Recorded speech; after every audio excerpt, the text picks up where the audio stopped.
Chapter 3. An American Untouchable. In the winter of 1959, after leading the Montgomery bus boycott that arose from the arrest of Rosa Parks and before the trials and triumphs to come, Martin Luther King Jr. and his wife Coretta landed in India, in the city then known as Bombay, to visit the land of Mohandas Gandhi, the father of nonviolent protest. They were covered in garlands upon arrival, and King told reporters, "To other countries I may go as a tourist, but to India I come as a pilgrim." He had long dreamed of going to India, and they stayed an entire month, at the invitation of Prime Minister Jawaharlal Nehru. King wanted to see him for himself the place whose fight for freedom from British rule had inspired his fight for injustice in America. He wanted to see the so-called untouchables, the lowest caste in the ancient Indian caste system, whom he had read of and had sympathy for, but who had still been left behind after India gained its independence the decade before. He discovered that people in India had been following the trials of his own oppressed people in America, knew of the bus boycott he had led. Wherever he went, the people on the streets of Bombay and Delhi crowded around him for an autograph. One afternoon, King and his wife journeyed to the southern tip of the country, to the city of Trivandrum, in the state of Kerala, and visited with high school students whose families had been untouchables. The principal made the introduction. "Young people," he said, "I would like to present to you a fellow untouchable from the United States of America." King was floored. He had not been expected that term to be applied to him. He was, in fact, put off by it at first. He had flown in from another continent, had dined with the prime minister. He had not seen the connection, did not see what the Indian caste system had to do directly with him, did not immediately see why the lowest caste people in India would view him, an American Negro and a distinguished visitor, as a low caste like themselves, see him as one of them. For a moment, he wrote, I was a bit shocked and peeved that I would be referred to as an untouchable. Then he began to think about the reality of the lives of the people he was fighting for. 20 million people, consigned to the lowest rank in America for centuries, still smothering in the airtight cage of poverty, quarantined in isolated ghettos, exiled in their own country. And he said to himself, yes, I am an untouchable, and every Negro in the United States of America is an untouchable. In that moment, he realized that the land of the free had imposed a caste system, not unlike the caste system of India, and that he had lived under that system all of his life. It was what lay beneath the forces he was fighting in America. There was little confusion among some of the leading white supremacists of the previous century as to the connections between India's caste system and the American South, where the purest legal caste system existed in the United States.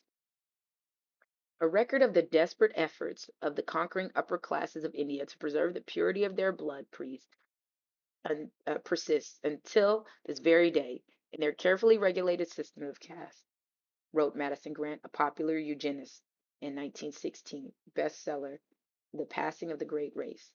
In our southern states, Jim Crow, cars, and social discrimination have exactly the same purpose. The caste system has a way of filtering down to every inhabitant, its codes absorbed like mineral springs, setting the expectation of where one fits on the ladder. The mill worker with nobody else to look down on regards himself as eminently superior to the Negro, observed the Yale scholar Liston Pope in 1942. The colored man represents his last outpost against social oblivion. It was in 1913 that a prominent Southern educator, Thomas Pierce Bailey, took it upon himself to assemble what he called the racial creed of the South. It amounted to the central tenets of the caste system.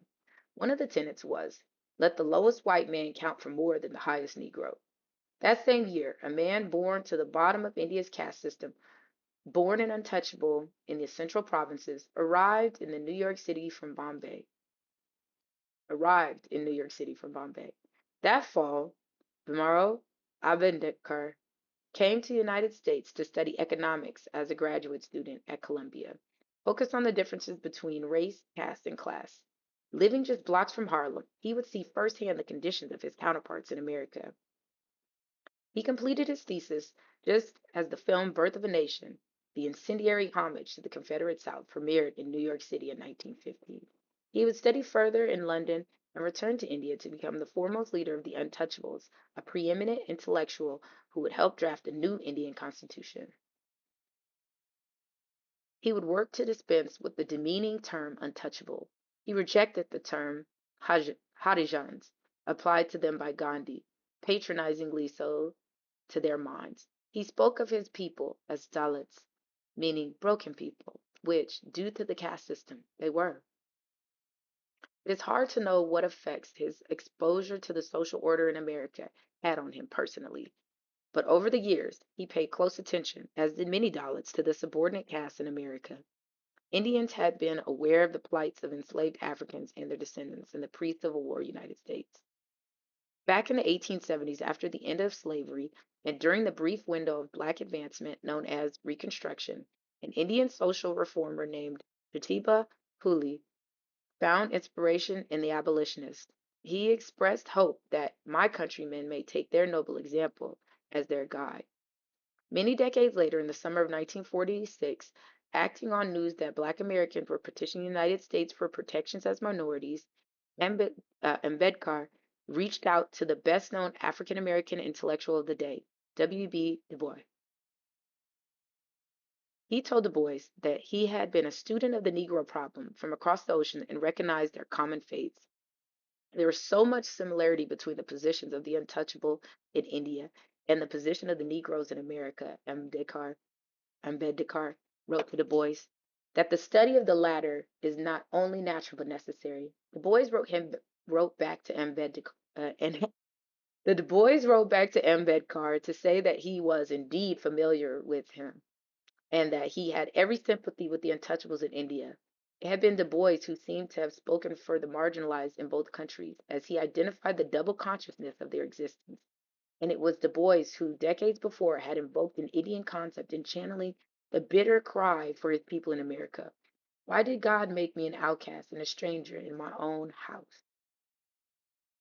The American caste system began in the years after the arrival of the first Africans to Virginia colony in the summer of 1619. As the colony sought to redefine the distinctions of who could be enslaved for life and who could not.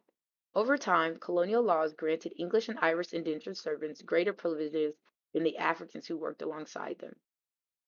And the Europeans were fused into a new identity, that of being categorized as white, the polar opposite of black. The historian Kenneth M. Stamp called this assigning of race a caste system, which divided those whose appearance enabled them to claim pure Caucasian ancestry from those whose appearance indicated that some or all of their forebears were Negroes. Members of the Caucasian caste, as he called it, believed in white supremacy and maintained a high degree of caste solidarity to secure it. Thus, throughout this book, you will see many references to the American South, the birthplace of this caste system. The South is where the majority of the subordinate caste were consigned to live for most of the country's history, and for that reason, it is where the caste system was formalized and most brutally enforced. It was there that the tenets of intercaste relations first took hold before spreading to the rest of the country, leading the writer Alex de Tocqueville to observe in 1831. The prejudice of race appears to be stronger in the states that have abolished slavery than in those where it still exists, and nowhere is it so intolerant as in those states where servitude has never been known. To recalibrate how we see ourselves, I use language that may be commonly associated with people in other countries to suggest a new way of understanding our hierarchy. Dominant caste, ruling majority, favored caste, or upper caste instead of, or in addition to, white. Middle caste instead of, or in addition to, Asian or Latino. Subordinate caste, lowest caste, bottom caste, disfavored caste, historically stigmatized instead of African American. Original, conquered, or indigenous people instead of, or in addition to, Native American. Marginalized people in addition to, or instead of, women of any race or minorities of any kind. Some of this may sound like a foreign language. In some ways, it is, and is meant to be, because to truly understand America, we must open our eyes to the hidden work of a caste system that had gone unnamed but prevails among us to our collective detriment. To see that we have more in common with each other and with cultures that we might otherwise dismiss, and to summon the courage to consider that therein may lie the answers. In embarking upon this work, I devoured books about caste in India and in the United States.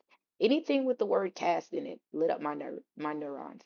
I discovered kindred spirits from the past, sociologists, anthropologists, ethnographers, writers who work carried me through in time across generations whose work carried me through time and across generations. Many had labored against the tide, and I felt that I was carrying on a tradition and was not walking alone. In the midst of the research, word of my inquiry spread to some Indian scholars of caste based here in America. They invited me to speak at an inaugural conference on caste and race at the University of Massachusetts in Amherst, the town where W.B. Du Bois' papers are kept. At a closing ceremony that I had not been made aware of ahead of time, the host presented to me a bronze colored bust of the patron saint of the low born of India, Bimro Ambedkar, the Dalit leader who had written to Du Bois all those decades before. It felt like an initiation into a caste to which I had somehow always belonged. Over and over, they shared scenarios of what they had endured, and I responded in personal recognition as if even to anticipate some particular turn or outcome. To their astonishment, I began to be able to tell who was high born and who was low born among the Indian people among us, not from what they look like, as one might in the United States, but on the basis of the universal human response to hierarchy. In the case of an upper caste person, an inescapable certitude in bearing, demeanor, behavior, a visible expectation of centrality. After one session, I went up to a woman presenter whose caste I had ascertained from observing in her interactions. I noticed that she had reflexively stood over the Dalit speaker and had taken it upon herself to explain what the Dalit woman had just said or meant, to take a position of authority as if to be second nature, perhaps without realizing it. We chatted a bit, and then I said, I believe you must be an upper caste, are you not? She looked crestfallen. How did you know? She said. I try so hard. We talked for what seemed an hour or more, and I could see the effort it took to manage the unconscious signals of encoded superiority, the presence of mind necessary to counteract the programming of caste. I could see how hard it was even for someone committed to healing the caste divide, who was, as it turned out, married to a man from the subordinate caste, and who was deeply invested in egalitarian ideas. On the way home, I was snapped back to my own world when airport security flagged my suitcase for inspection. The TSA worker happened to be an African American who looked to be in his early 20s. He strapped a latex glove he strapped on latex gloves to begin his work. He dug through my suitcase and excavated a small box, unwrapped the folds of paper, and held in his palm the bust of Ambedkar that had been given. This is what came up on the x-ray, he said. It was heavy like a paperweight. He turned it upside down and inspected it from all sides, his gaze lingering at the bottom of it. He seemed concerned that something might be inside. I'll have to wipe it, he warned me. He came back after some time and declared it was okay, and I could continue with it on my journey. He looked at the bespectacled face of with a receding hairline and steadfast expression, and seemed to wonder why I would be carrying what looked like a totem from another culture. So who is this? He asked. The name Ambedkar alone would not have resonated or registered. I had learned of him myself only the year before, and there was no time to explain the parallel caste system, so I blurted out what seemed to make the most sense. Oh, I said, this is the Martin Luther King of India. Pretty cool, he said, satisfied now, and seemed a little proud. He then wrapped Ambedkar back up as if he were king himself and set him back gently in the suitcase.